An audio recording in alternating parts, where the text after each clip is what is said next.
잘 지내셨습니까? 네, 저는 이번 한 주간 약간은 정신없는 한 주간이었습니다. 우리 교회가 이제 처음부터 첫 예배 때부터 계속 유튜브로 이렇게 방송을 하고 또 유튜브 사역을 하고 있는데요. 이 장비에 좀 문제가 있었어요. 그래서 지난주 주일 예배 같은 경우에 계속 깜빡깜빡임이 있었고, 또 이번 주 중에는 목요일 새벽 였나요? 금요일 새벽이었나요?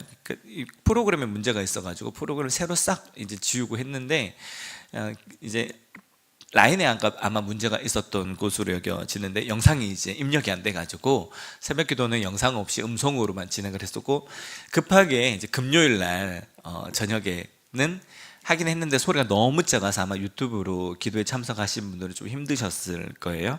거기다가 이제 우리 교회에서 이제 작업한 이제 개인 노트북으로 이렇게 작업을 해서 자막 작업을 하는데, 거기에 포함되어 있는 이제 폰트 한 회사에서 이제 내용 증명을 보내오는 바람에 이게 라이선스 문제가 있어요. 근데 저희는 이제 지금 유튜브 계정도 제 개인 계정이고 홈페이지 계정도 제 개인 계정이거든요. 여하튼 근데 어쨌든 교회 영상들이 올라가 있으니까 교회로 내용 증명이 온 부분들이 있어서 그 부분들을 좀 이제 진행하는 중에 있었는데요.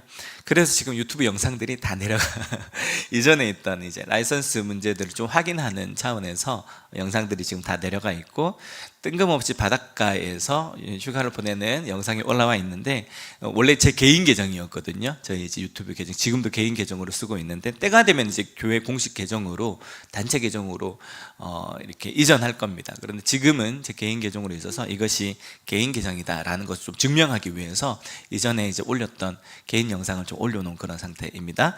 그래서 앞으로 근데 계속 예배하고 다른 영상들은 우리가 이제 폰트를 다 바꿨어요. 폰트를 이제 쓸 수 있는 그런 폰트로. 근데 이제 이게 쓰면 안 된다는 폰트라는 건 전혀 고지가 안 된 상태에서 우리가 썼던 상태인데, 여하튼 그런 상황이라는 거 알아주시고, 그 덕분에 이번 주 조금 신경을 많이 쓰는 그런 한 주간이었습니다.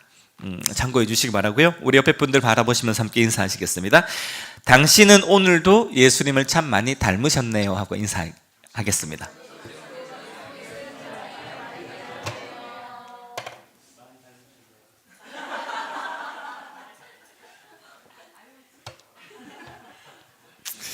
우리가 살아가는 이 시대를요, 이제 사상적으로 혹은 또 이제 사조적으로 이렇게 포스트 모더니즘이라고 이렇게 이야기를 합니다. 그런데 포스트 모더니즘의 사회의 이제 특징 중에 하나는 뭐냐면은, 권위에 대해서 사람들이 인정하는 부분들이 많이 약해졌다는 거예요. 사실 그러나 권위는 좀 필요하죠, 그렇죠? 근데 우리가 신앙생활을 하면서 또 인생을 살아가면서 권위는요, 여러분 인정해야 됩니다. 그러나 구분해야 될 것이 있죠. 권위와 권위주의는 우리가 구별을 해야 되는데, 권위라는 것은 어떤 것인가 하면은 정당성과 신뢰를 바탕으로 한 영향력을 의미합니다. 챗GPT에게 물어보니까 이렇게 설명을 해주더라고요. 권위와 권위주의 차이에 대해서 설명해 달라고 챗GPT에게 물어봤더니 여러 가지 내용들을 이제 이야기하는데, 주로 이제 좀 쉽게 적용할 수 있는 부분들에서 이런 이야기들을 이제 결론적으로 챗GPT가 얘기를 해요. 권위는요, 모범을 보이며 가르쳐 준대요. 그리고 소통과 신뢰에 기반하고 존경하게 되는, 그 권위에 대해서 사람들이 존경하게 된다는 것이죠. 근데 권위주의는 무조건적인 복종을 사람들에게 강요한다는 거예요. 그리고 억압과 통제의 방법을 통해서 이 자신의 어떤 이 뭔가 사람들과의 관계성을 구축을 하고, 특별히 그 가운데서 사용하는 방법이 뭐냐면은 사람들의 두려움을, 공포심을 자극하는 방법으로. 우리가 학창 시절에 보면은 선생님 말씀을 잘 들었습니다. 존경해서도 잘 들었지만은 왜 잘 들었죠? 맞기 싫어서. 저희 학창 시절에는요, 맞아도 정말 무식하게 선생님들이 막 때리는 분들, 다 그런 건 아니었어요, 그렇죠? 근데 그런 분들이 있으셨거든요. 그래서 그 공포심과 두려움으로 선생님 무서워했는데, 그것은 권위가 아니라 권위주의가 되는 것이죠. 그래서 결론적으로 권위는요, 건강한 관계를 최종적으로 형성을 하지만 권위주의는 갈등과 반발을 초래할 수 있다라고 챗GPT가, 제가 요즘 친하게 지내고 있는데 설명을 해 주더라고요. 그리고 오늘 본문은요, 우리가 읽은 본문은 우리 주님의 가르침과 교훈과 말씀에 이러한 권위가 있었다라고 우리에게 가르쳐주고 있는데, 이 본문의 말씀을 우리가 좀 더 자세히 함께 살펴보기를 원합니다. 이제 우리가 지난주에 살펴봤던 것처럼 예수님께서 제자들을 부르시고요, 이제 그들과 함께 가버나움이라고 하는 동네에 들어가시는데, 이 가버나움은 예수님의 앞으로의 이 공생의 사역 가운데 갈릴리를 중심으로 사역하실 때 전초 기지가 되었던 곳과 같은 그러한 곳입니다. 그리고 그곳에 가버나움에 들어가셔서 제자들과 함께 안식일이 되어서 회당에 들어가서 말씀을 가르치세요. 보통 이제 유대인들 회당을 많이 들어보셨을 거예요, 그렇죠? 제사는 어디에서 드립니까? 성전에서 드리는데, 디아스포라 유대인들이 나라를 잃고 흩어지게 되었을 때 제사를 드리지는 못하지만은 유대인의 공동체, 말씀 중심의 공동체를 이루면서 예배와 그리고 말씀 공부를 주로 하기 위해서 이렇게 만들어줬던 곳이 회당이라고 하는 곳입니다. 그리고 이 회당에는 그 임원이라고 할 수 있는 섬기는 사람 딱 한 명 있었어요. 회당장만 있었고, 나머지 사람들은 다 그냥 일반 성도들이었는데요.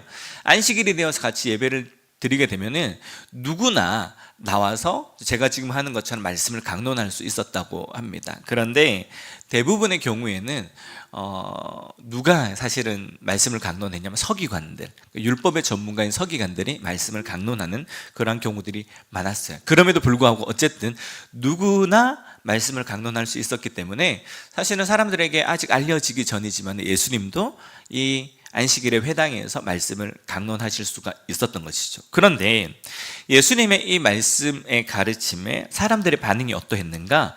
22절 말씀을 함께 읽어보겠습니다. 시작.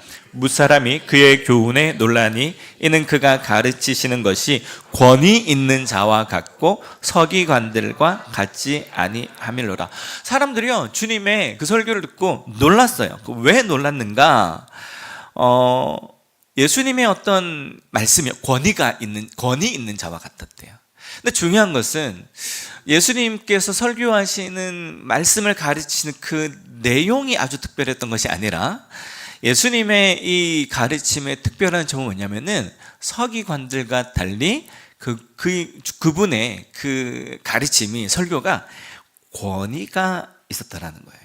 근데 여러분, 이 말씀을 우리가 그냥 성경을 읽을 때 그냥 쓱 읽어갈 수 있는데, 예수님의 말씀이 권위 있는 자와 같았다, 권위가 있었다라는 뜻이 대체 뭘까요? 이 말씀을 좀 더 자세하게 우리가 알기 위해서는 22절 하반절에 붙어 있는 힌트가 되는 말씀을 우리가 참고를 해야 됩니다. 권위 있는 자와 같고, 그 뒤에 비교가 되어지는 대상이 나오죠. 누구입니까? 서기관들.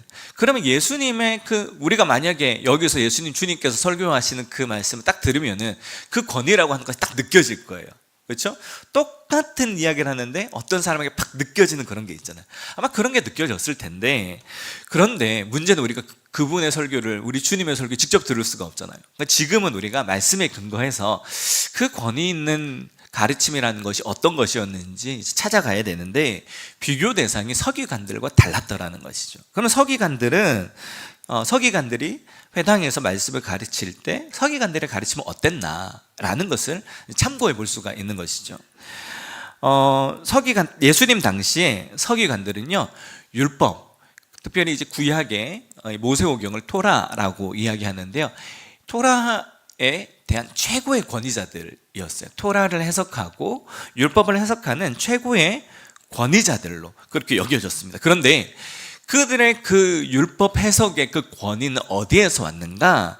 그들이 소위 부르는 장로의 유전이라고 하는 인간의 어떤 전통과, 그리고 유대교의 그러한 전통, 그 사람이 만들어 놓은 그러한 종교적인 전통에 근거하여서 이 서기관들은요, 율법을 해석을 했고, 그리고 그들의 그 해석이 장로의 유전에 근거해 있었기 때문에 사람들 그것을 존중했어요. 즉 서기관들은 인간의 전통과 권위에 의지해서, 근거해서 성경을 가르쳤다는 것이죠. 그러면 여러분, 예수님의 성경의 말씀을 가르치시는 것은 무엇에 근거한 것일까요? 서기관들과 다르니까, 서기관들은 누구에 근거했다고요? 인간의 전통에 근거했다는 거예요. 그러면 우리 주님은 우리 주님의 말씀의 가르침의 그 근거는 무엇이었을까요? 성경 해석의 근거는 무엇이었을까요?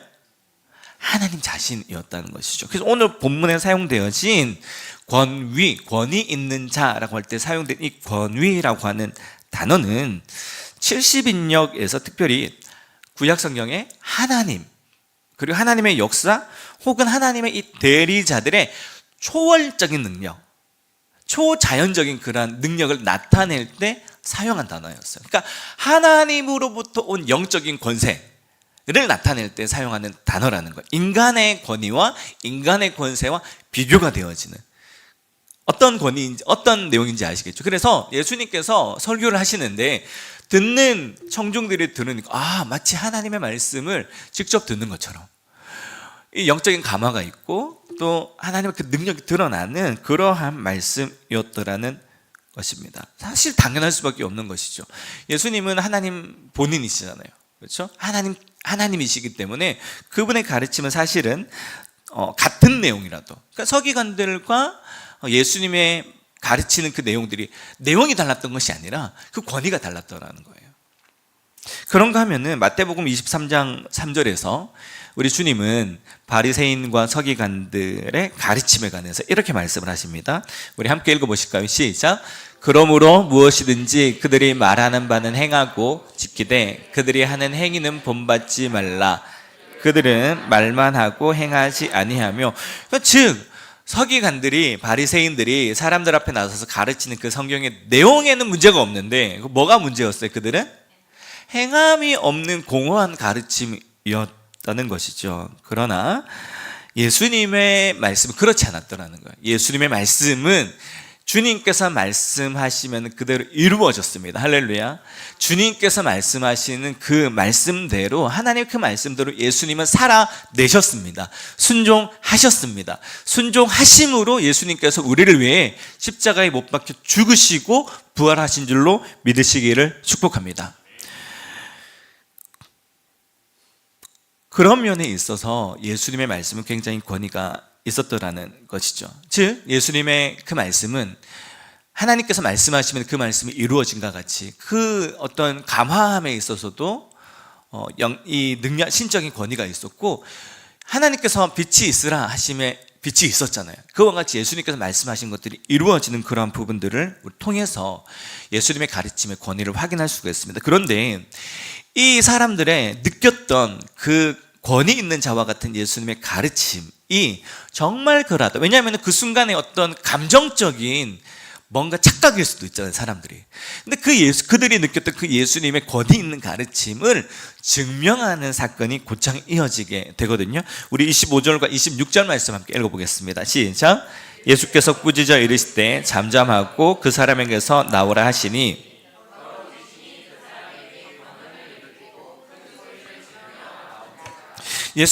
사람들이 예수님의 가르침에 막 놀라고 있을 때 갑자기요, 쉽게 말해서 우리 같이 이렇게 예배 있는 중에 예배 드리던 사람 중에 한 명이 갑자기 소리를 지르는 거예요. 난리가 났겠죠. 나사렛 예수여, 우리가 당신과 무슨 상관이 있나이까? 우리를 멸하러 왔나이까? 나는 당신이 누구인 줄 아노니 하나님의 거룩한 자니이다 라고 하면서 예수님께서 말씀 강론하시는 도중에 갑자기 사람이 일어나서 소리를 지르는 거예요. 사람들이 얼마나 당황했겠습니까? 여러분, 이 장면이요, 그런데 굉장히 사실은 아이러니하고 또 재미있는 장면이에요. 사실은 왜 그런가 하면, 여러분, 지금 예수님과 사람들이 있는 장소가 어디입니까? 회당이잖아요. 거룩한 곳이라고 여겨지던, 성전만큼은 아니지만 하나님의 말씀이 강론되어지고 하나님께 예배를 드리고 있는 그곳에 지금 누가 들어와 있어요? 귀신 들린 자가 들어와 있는 거예요. 근데 그 귀신 들린 자가 함께 예배하고 있을 때 함께 옆에 있던 사람들이 알았을까요? 모르고 있었다고요. 근데 갑자기 일어나서 이 사람이 예수님을 향해서 신앙 고백 비슷한 걸 하면서 소리를 지르는 거예요. 여러분, 귀신은 있을까요, 없을까요? 있어요. 왜 있습니까? 성경이 이야기하고 있으니까 있는 거예요.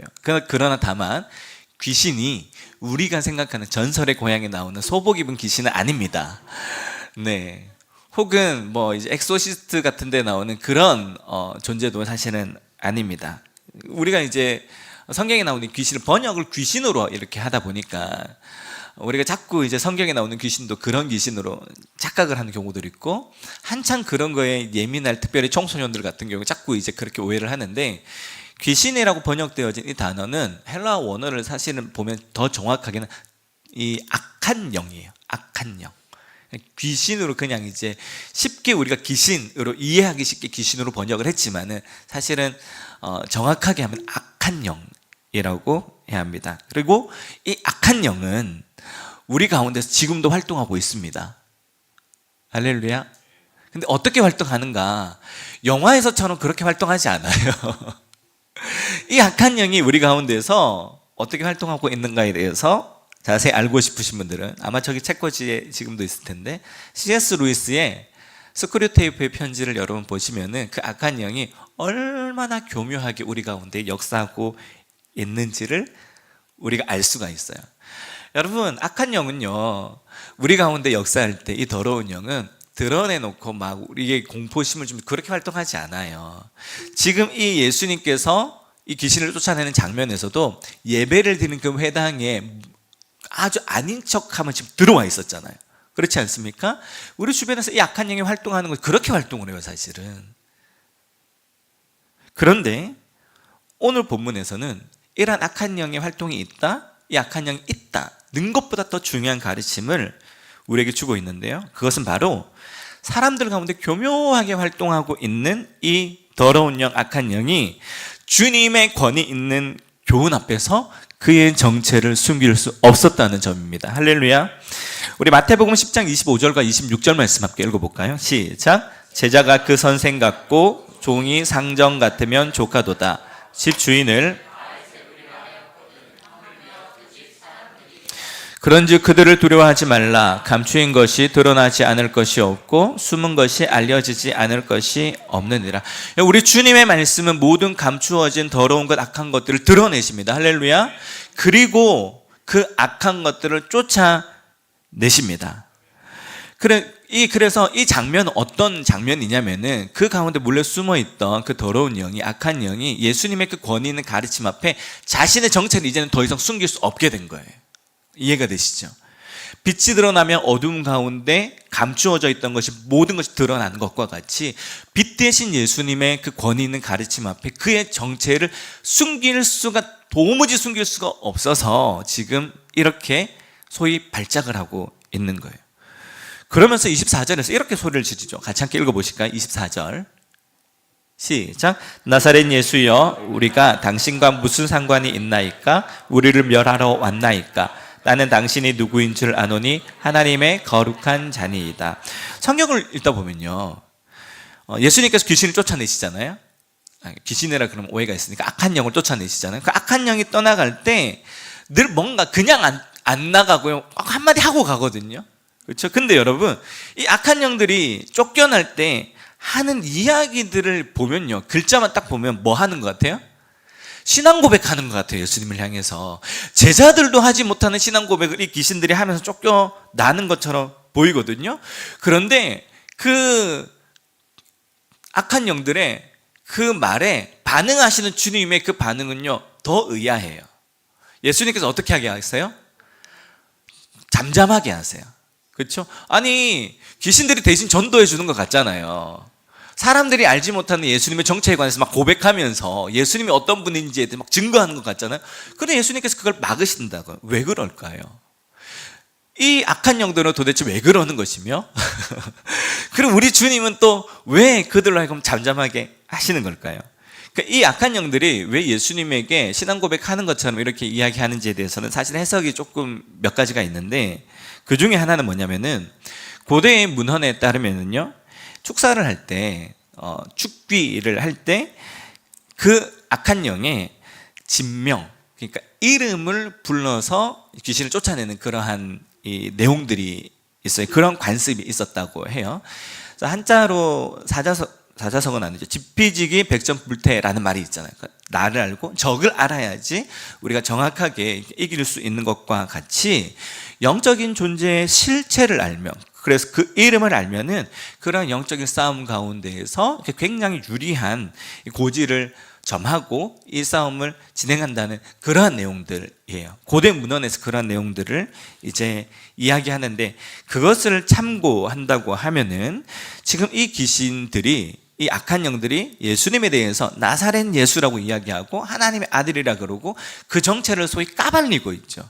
주님의 의도와는 상관없는 거거든요. 주님의 의도는 그것들을 자연스럽게 제자들이 깨달아가서 믿음으로 알게 되기를 원하는 것인데, 그 정체를 까발림으로 소위 말해서 예수님, 이것은 신앙 고백이 아니라 영적인 전쟁 가운데 악한 영들이 예수님에게 어떻게든지 발악하는, 그러한 공격하는 그러한 내용으로 해석이 가능합니다. 해석이 가능하다고 얘기했어요. 그러나 우리 주님은 마가복음에 보면요, 그리고 많은 복음서에 보면은 좀 어려운 표현들이 이제 등장을 제가 할 건데, 메시아 비밀 사상이라는 것이 있어요. 신학적으로 뭐냐면은 예수님의 메시아 되심에 대한, 그리고 그분의 구원 사역에 대한 확 밝혀 모든 것들이 드러나는 시점은 어느 시점이냐면은 예수님께서 십자가에 못 박혀 죽으시고 부활하실 때예요. 그리고 그때까지는 예수님이 어떤 분인지, 예수님의 하나님 아들 되심이 일부 제자들 몇 사람들에게만 이렇게 드러나고 감추어져 있는, 감추세요. 그래서 사람들에게 설교를 할 때도 알아듣기 어려운 비유로 말씀하시고, 이것이 메시아 비밀 사상이라고 하는 신학적인 주제가 마가복음에 흐르고 있는데, 어쨌든 예수님께서는 십자가에서 당신의 그 모든 사역들이 명확하게 사람들에게 다 드러날 때까지는 이 악한 영들에 대해서도 마찬가지고 병고침을 입은 자들에게도 마찬가지고 이것을 널리 전파하라고 말씀하시는 것이 아니라 잠잠하라고 하시고 이야기하지 말라고 조심을 시키십니다. 왜 그렇게 하시는가? 사람들이 예수님을 오해할 수 있었기 때문에. 어떻게 오해를 할까요? 그분이 정말 하나님의 아들이라고, 그분이 우리의 죄를 대속하시는 영원한 왕 되신 그 주님으로 믿는 것이 아니라 사람들이 자기 마음대로 예수님을 해석을 하거든요. 대표적인 예가 예수님이 이 유대인들을 로마로부터 해방시킬 정치적인 군왕으로, 그러한 메시아로 오셨다라고 생각하는 사람들이 제자들 가운데도 있었고, 그러한 기대를 가지고 예수님께서 십자가를 지시러 예루살렘에 들어갈 때 사람들이 환호했던 거예요. 예수님은 사람들이 예수님이 그렇게 오해하기를 원치 않으셨던 거예요. 뿐만 아니라 예수님은요, 굳이 이 악한 영들에게 그런 증거를 받으실 이유도 필요도 없으신 분이셨기 때문에 잠잠하라라고 그렇게 말씀하셨습니다. 어쨌든 예수님께서 이 악한 영에게 명하자 발악하던 그가 찍소리하지 못하고 이 사람에게서 떠나갑니다.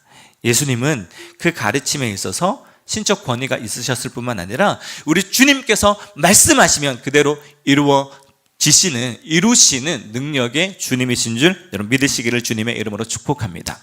말씀을 맺도록 하겠습니다. 여러분, 우리가 믿고 의지하는 우리 주님이 이런 분이십니다. 할렐루야.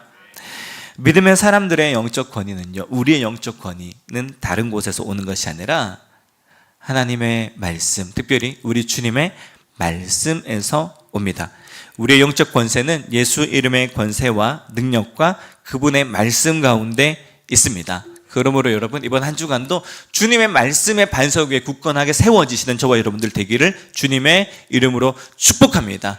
권세 있는 주님의 그 말씀에 우리가 설 때 모든 시험과 모든 영적인 싸움에서 우리가 이기고 승리하게 되어질 줄로 믿습니다. 함께 기도하겠습니다. 사랑하며 찬양하도록 하겠습니다.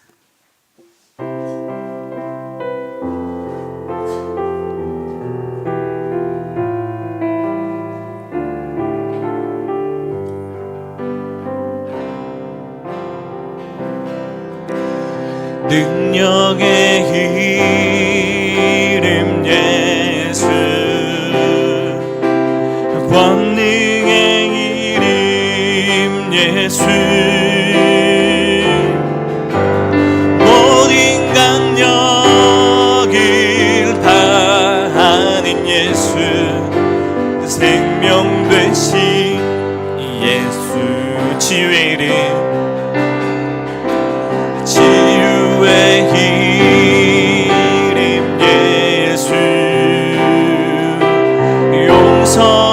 이름 예수 자유 주시는 그 이름 예수 생명 되신 예수 아멘 거룩한 이름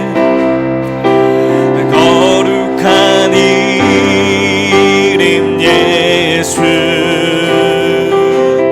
빛을 주는 예수